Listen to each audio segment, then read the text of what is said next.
It was late 2009, and it was becoming really clear that we were losing the war in Afghanistan. A handful of us in the special operations community decided to get back to the basics, get back to where we came from, and start working the problem from the bottom up. A guy named Mullah Mike, nicknamed Mullah Mike, and his small team of Green Berets, along with 5 other Special Forces teams, moved out to select villages in some of the most rural places of Afghanistan to link up with and work with Afghan villagers who were already resisting the Taliban. Now, this was slow, tough going. These were some of the roughest places on earth. Mullah Mike's team went to North Kandahar, where 2 tribes had been feuding for years and where violence against coalition forces was at an all-time high. They did what was absolutely counterintuitive. They moved into this village and actually got surrounded on purpose. They immersed themselves in the culture and the language. They lived in a mud compound. It was rough going. Spartan living conditions. Barely enough to eat. They relied on the local bazaar when they could get food there and aerial resupply. The guys lost 20 to 25 pounds. They were attacked almost every night by Taliban that lived in the community and Taliban that traveled in from outside the community. But over time, Mullah Mike and his team, from the bottom up, started to build deep relationships and turn things around. Local stability started to emerge in northern Kandahar, in this village, and in other places around the country where Green Berets were doing this approach. Known as village stability operations, it caught on fast. It not only got the attention of local Afghans all over the country who were walking in asking for this kind of approach, it got the attention of coalition leaders who were now calling for more troops to come in during the surge and run this type of bottom-up mission. And probably most importantly, it got the attention of some very, very senior Taliban and Al-Qaeda leaders, to include Mullah Omar and Osama bin Laden. It was on their mind as one of the biggest threats to their Islamist insurgency in Afghanistan. And it showed us that this bottom-up approach, this grassroots solution to strategic challenges, was exactly the way that we needed to go. The only problem was our guys at the local level were wrestling with some really tough issues. They were wrestling with things like food insecurity, low-tech agriculture challenges, tribal dynamics, understanding the tensions and grievances between different tribes, dispute resolution, how disputes were resolved in communities that were completely degraded. All of these issues were the very things that the bad guys, the extremists, were exploiting. So as I retired from the United States Army Special Forces a couple years ago, I founded a nonprofit corporation called the Stability Institute. And its sole purpose was to connect those guys and gals working in those remote areas, Navy SEALs, Green Berets, Marines, conventional forces, USAID, diplomats, connect them with the folks who understood these really tough problems like hydrology and tribal issues, and build one cohesive network that could collaboratively swarm on these problems. Now, that was 2 years ago, and I want to tell you what has occurred in just 2 short years. This collaborative forum that we've built, known as the Stability Institute, has reached over 15,000 special operators and stability practitioners. The online forum that we have stretches from here in Tampa, Florida, to Washington, D.C., all the way over to Afghanistan, to Iraq, to the Far East, and even down to Latin America. We've provided training, best practice training, to 13 battalions who are deploying or have deployed to East Africa, to Indonesia, to Latin America, back to Afghanistan, and even most recently to Iraq. And we continue to provide that kind of training. We've generated free content that's pushed out to thousands of diplomats and troops. We generate it in the form of blog posts, podcasts, even video interviews that the guys and gals can watch on their mobile devices as they go to and from pre-mission training. We've worked one-on-one connections with organizations preparing to deploy and even individuals that are in the darkest places on the planet. One particular civil affairs team was relocated within Afghanistan and saw a compelling need to connect with women's groups so that they could work that issue from the bottom up, but they had no leads. In less than 72 hours, the Stability Institute connected them with no less than 8 women's groups operating in their immediate area. One non-commissioned officer from Special Forces told me a couple of weeks ago that troops are alive today because of the Stability Institute. Now we're starting to generate information called Extremist 101 that informs you and every American and every citizen of the world the dangers that we face with violent extremism. And we're starting to put that on our website. We're starting to move into the mainstream media to inform America and the world what we're facing with extremism. Stability Institute's been featured on Bloomberg, Newsmax, CNN, and over 35 syndicated radio shows. And here's the kicker. We did all of this without any outside donations. For the last 2 years, Stability Institute has operated with the funding that I've provided it because I wanted to get the model right before I came to you. And I'm here to tell you that we're just getting started. The demand requirements to get in front of violent extremists like ISIS and Al-Qaeda are off the charts.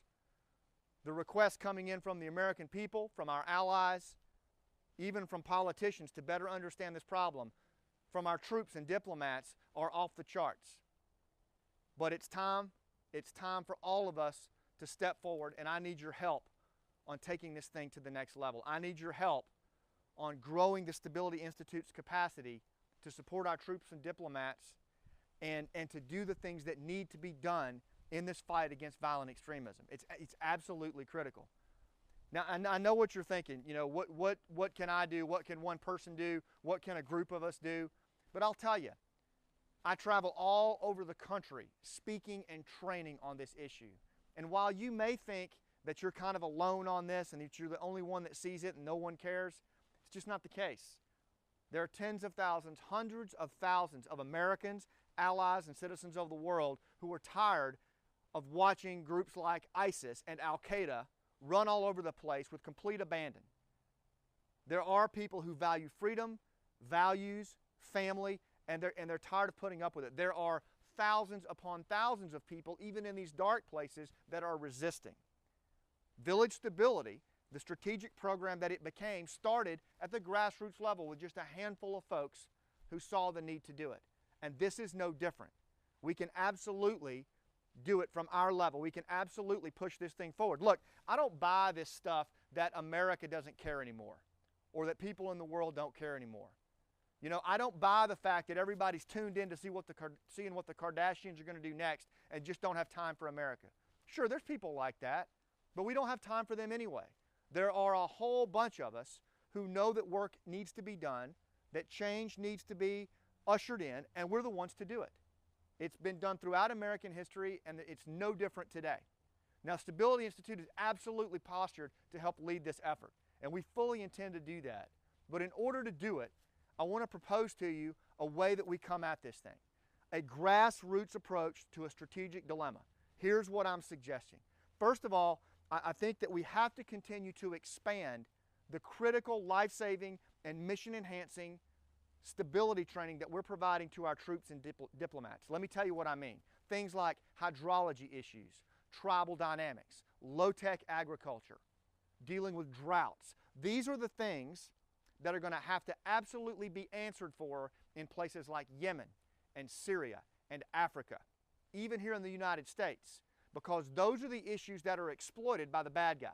So our ability, our troops and our diplomats' ability to work those local level issues and be connected with people that can help them is critical. So that's job one. We have to continue what we're doing, but expand beyond Iraq and Afghanistan and get in front of ISIS. And that's our plan number one. That's step number one, okay? Number two is we've got to take this war out of the shadows and into victory gardens. We need a World War II mentality across like-minded Americans and citizens of the world who see a need for change, who see that what we're doing isn't working and that we need to change the game. And in order to do that, the Stability Institute is going to bring forward as much knowledge and understanding and transparency about what we're up against as possible. Look, it's time to stop thinking of these guys as the boogeyman. They are no different than the fascists and the Nazis that we've beaten before. Their propaganda and myth that they put out there to recruit young people is no different than what Goebbels did with the Nazi propaganda in World War II. We need to expose them as such, and the way to do that is to bring this war out of the shadows and right front and center on the American stage. And I intend to fully put the weight of the Stability Institute behind that. And number three, we have got to demand that our politicians change the game. Washington has got to take this threat seriously. They have got to take stability seriously. We have to call the enemy by name, and we have to mobilize our resources in order to do that, all of our American resources. And our politicians right now on both sides of the aisle are not doing that. I'm proposing a contract to protect America with 1 million digital signatures that goes into the 2016 election that we're going to demand this. It's not a Republican issue, it's not a Democratic issue, it's an American issue. Now those three things are what the Institute's going to put in motion right now. In the next 10 days, we need to raise $10,000 to get that moving. We have a small staff, a low overhead, and we put all of this right into those three initiatives that I was talking about. And this is what I need from you. As soon as this video is over, I'm asking you to go to the donate button and click donate. Help us get to that $10,000 mark. No amount is too small. Anything that you donate will be greatly appreciated, and we'll go right to work on those three areas that I talked about. It's set up through PayPal, or you can just use your credit card. So please support us financially any way that you can. Next, I want you to join the Stability Institute. It's so easy to do on the main page.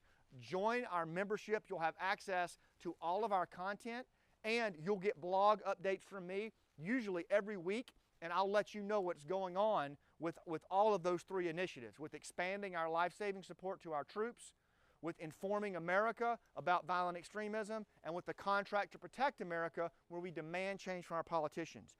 The Institute membership will get you to that. And then the final thing I'm going to ask you to do is please share this video, share this post with as many people in your network as we can.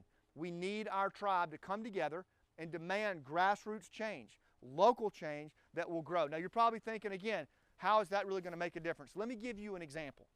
A few days ago, a friend of mine, Zach Badorf, who is a contributor, a videographer to the Stability Institute, he and I built a video that we dedicated to military members who are in transition or who have gone through transition from the military and into civil society.